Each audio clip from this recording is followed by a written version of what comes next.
నమస్తే అండి. ఇప్పుడు మనం చెప్పుకునే కథ డబ్బుకు యజమాని.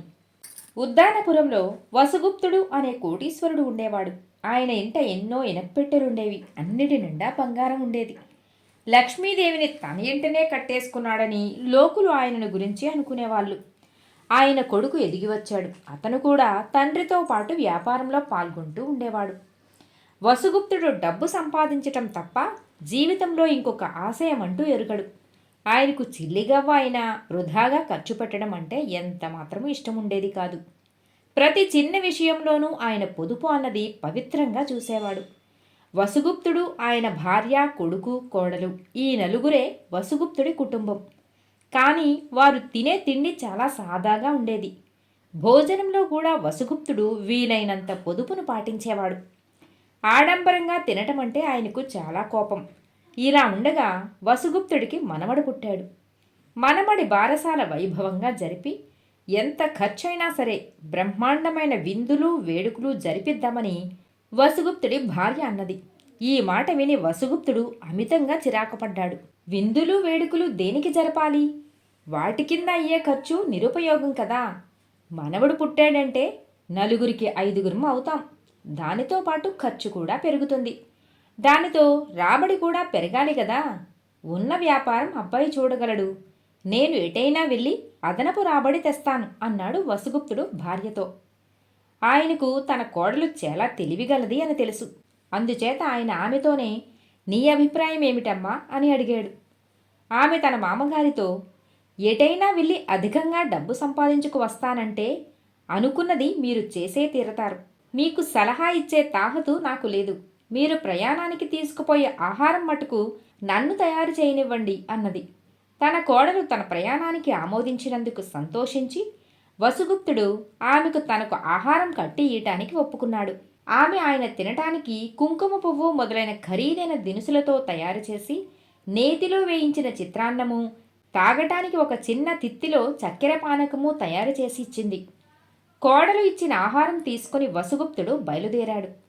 ప్రయాణం అలవాటు లేని కారణం చేత కొద్ది మైళ్ళు నడిచేసరికే ఆయన కాళ్ళు బొబ్బలెక్కాయి. ఆయాసం వచ్చింది. వసుగుప్తుడు ఇంక ఒక్క అడుగైనా వెయ్యలేని పరిస్థితి ఏర్పడేసరికి అదృష్టవశాన అక్కడ ఒక చెట్టు కనిపించింది. బ్రతుకు జీవుడా అని ఆయన ఆ చెట్టు నీడలో చేరాడు. ఆకలి దహించుకుపోతున్నది. కాని వసుగుప్తుడు వెంటనే ఆహారం తినడం వృధా అనుకున్నాడు. ఆయనకు దాహం మరింతగా బాధిస్తున్నట్లు కనబడింది. అందుచేత తన తిత్తి తీసి అందులో మంచినీరు ఒక గుటక తాగి నివ్వెరపోయాడు. అది ఉత్త నీరు కాదు, చక్కెర కలిపిన నీరు. నా కోడలు ఇంత దుబారా మనిషేం, ఇలా అయితే ఇల్లు గుల్ల చేస్తుందే అనుకుంటూ వసుగుప్తుడు నీరు తాగటం మానేసి ఆహారం తినటానికి పొట్లం విప్పాడు. వెంటనే కుంకుమ పువ్వు వాసన, నెయ్యి వాసన గుప్పున కొట్టింది. చిచ్చి, ఎంత దుబారా మనిషి! నేను ఇల్లు వదలకముందే ఇలా చేసిందే. నేను లేకపోతే ఉన్న డబ్బంతా మాయమైపోదు అనుకుని వసుగుప్తుడు చిత్రాన్నమంతా కాకులకు వేసేసి తిత్తిలోని చక్కెర పానకం సమీపంలో ఉన్న ఒక బిలంలో పోసేశాడు.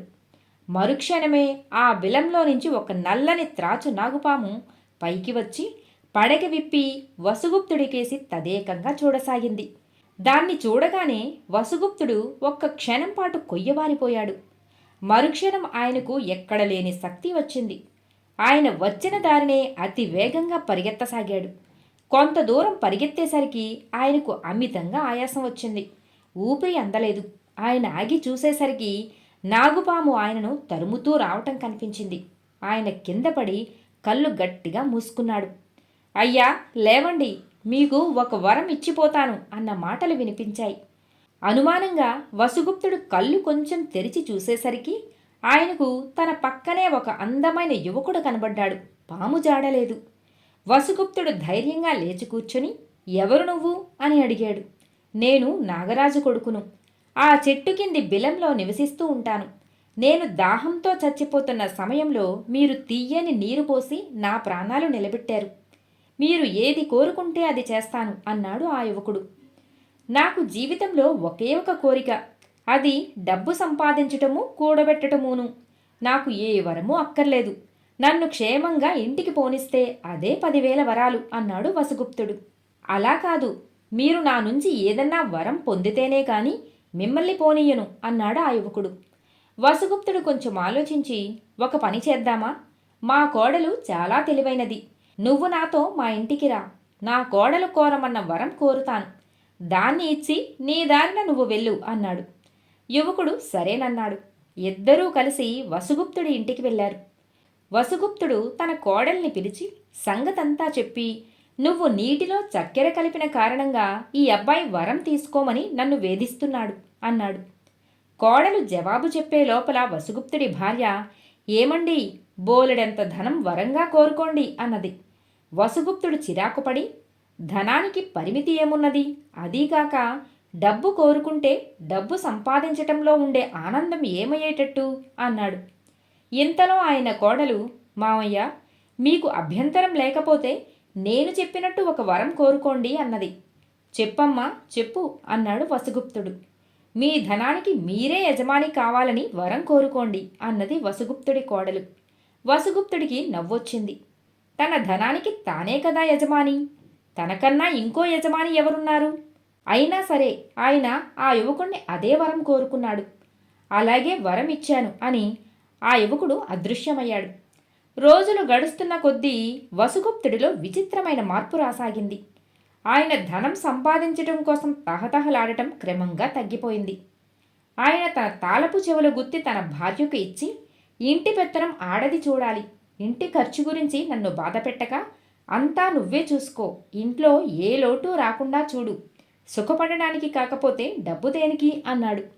కొంతకాలానికి ఆ ప్రాంతంలో తీవ్రమైన కరువు వచ్చింది. వసుగుప్తుడు తన ధాన్యాగారాలు తెరిపించి బీదలకు ధాన్యం పంచిపెట్టాడు.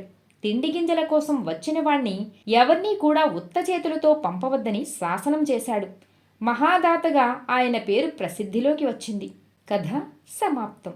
మిత్రులారా, మరో కథతో మళ్ళీ కలుద్దాం.